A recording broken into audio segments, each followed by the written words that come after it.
It doesn't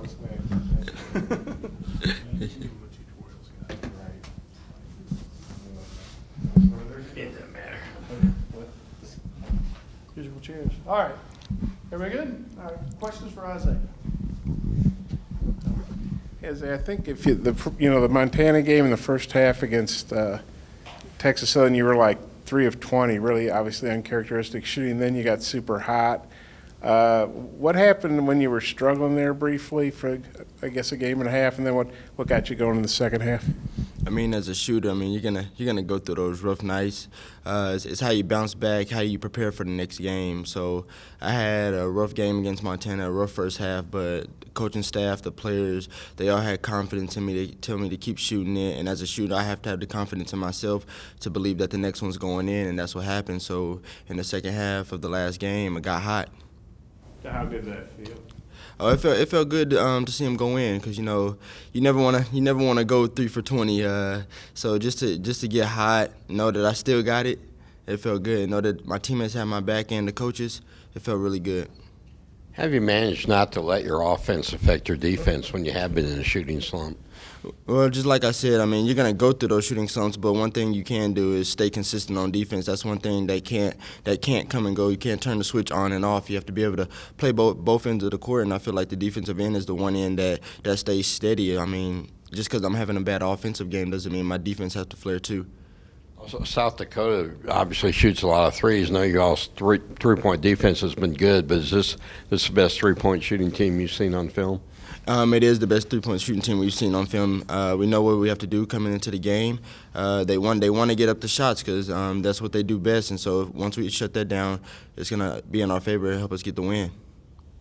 Desi's 0 for 16 from three-point this year. Obviously, he's a good shooter as he showed last season. Where's his confidence at right now? He still has confidence in himself. That's why he's still shooting them. Once they go in, I mean, once he sees one go in, it's going to be a new ball game because they're probably going to start falling after that point. But his confidence, it hasn't gone down or anything. He stays strong because we know we have his back. The coaching staff has his back, and the fans have his back. So he's going to keep getting up his shots. He's going to keep putting in the work, preparing for the next game. Hopefully he can get some to fall. How was it to get Reggie Chaney back last game, and what does he bring to the offense for you guys? I mean, it was great getting him back. He brought a lot of energy back to the game. I think he had 6 points, but that wasn't even the big part of his game. He was just active. He was going after loose balls, going after rebounds, getting his hands on the ball a lot, tipping it to us, and his presence, just having another body, another big, because we are a small team. It just helps a lot. Helps with energy. I think you led team steals last year. I know you had a bunch, but it seems like you're getting even more this year. Is there something different about why you're getting more steals, or is that just your second year playing college ball? What do you think's going on there? I mean, I always felt that at my size, I'm gonna have to play the best defense I can, and that just involves being active, using my length to my advantage, tipping balls, get my hands on them. I mean, even last year, I predicated some of my game on defense because I'm not just a shooter. Some of the other players have talked about real detailed scouting reports you guys do now with Coach Musselman. I remember watching a video when he was meeting with you guys after he got the job. He said you're going to have NBA-style scouting reports. Well, what has the scouting reports been, and what have you thought about how detailed they are and how much they help you guys? Oh yeah, they're very detailed. I mean, we know the guys forwards and backwards before they come in here, and that helps with our defense and our offense. And I feel like that's why we've been able to hold teams to low scoring games, because we know everything they're gonna do before they do it. And so Coach Muss has just and the coaching staff, they've done a really good job of with the scouting reports, making sure that we know what they do best. How tough is it made for young guys to digest all that information? And have there been any things that really wow, I can't believe they know that this guy goes to his left 32% of the time in the second half when the score's within 3, 4, whatever? Are there any real bizarre stats, that they give you? They do come out with some really bizarre stuff, but I mean, I'm not surprised because Coach Muss, he's been a very, very detailed person since the day that he's got up here. So going into scouting reports, I kind of expected them to be like that, just to point out little things you wouldn't even think to notice. But once again, those are just the little things that are going to help us win games in the long run. Is there something in particular that's really wow, I can't believe they came up with that stat or something like that? I can't think of anything off the top of my head, but I mean, it's definitely out there. I was going to ask, what are some other things, since Desi's shot's not falling, what are some other things he's been doing well? Oh, he's been attacking the basket very well, opening up plays for other players. He's been playing great defense. I mean, the shot is just one side of the ball game. It's gonna fall eventually, but he's a hard worker. He's gonna hustle after every loose ball. He had a game where he had like 6 rebounds. I mean, he can do it all.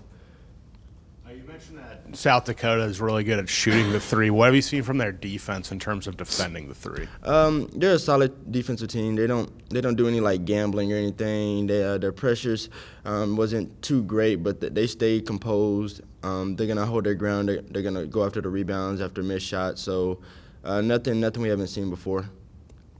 I think you guys were I thought it was 0-14. Maybe they didn't count that heave you had at the end of the half the other night. Okay. So you guys were 0-13 on threes. You would have kind of got in now. Yeah. You guys were 0-13 on threes in the first half. You obviously have that 1,000-something game streak going. And then I think you hit a three like 15 seconds into the half. Yeah. How good was it to finally knock down that first three for the team? And then just, that probably gave you a good vibe, I would think. Like, hey, this is going to be a different half, Yeah, I mean, it was good to see that first one go in because after the first one goes in, it feels like the goal just gets bigger after that point, and that's what happened. Just nobody wants to go through those cold droughts, so, I mean, the first one going in just gave the whole team a confidence boost. I guess you don't count the heat here, actually. 3 of 19, not 3 of 20. Yeah, I didn't need to fix that. I know you don't want to downplay any opponents that you played this season, but do you feel like South Dakota might be your toughest test yet? They're definitely one of the best that we've played so far. They're well coached. They run their sets. They're gonna do all the little things right, and I feel like in doing so, they will be one of the toughest we've played so far. Yeah, I think they start 4 seniors and a junior, and they have maybe another senior or junior in their rotation. How tough is that? Because a lot of these mid majors, when they're older like that, they're real tough teams to beat. Older players, they hold a lot of experience under their belt, and so they come into the game with a lot of confidence. They know exactly what they want to do. But we also have veterans on our team too, so that's going to play into our favor. Everybody's on our team has at least a year under their belt in college, and I feel like that shouldn't affect us none. The fact that they have a lot of juniors and seniors. Fans seem to really like it when a coach gets a technical foul, kind of shows that they're into the game. I mean, is that something the team picks up on when Coach Musselman got his first? He's just one of those guys. He has a lot of energy. I feel like he has the most energy on the bench at all times, and the fans like that because he just shows that he is really into the game. I mean, even when we're doing really good, he's over there waving his hands up, trying to get the crowd involved, trying to get the crowd hype, and they like that because they're gonna feed off the energy. All right, thank you.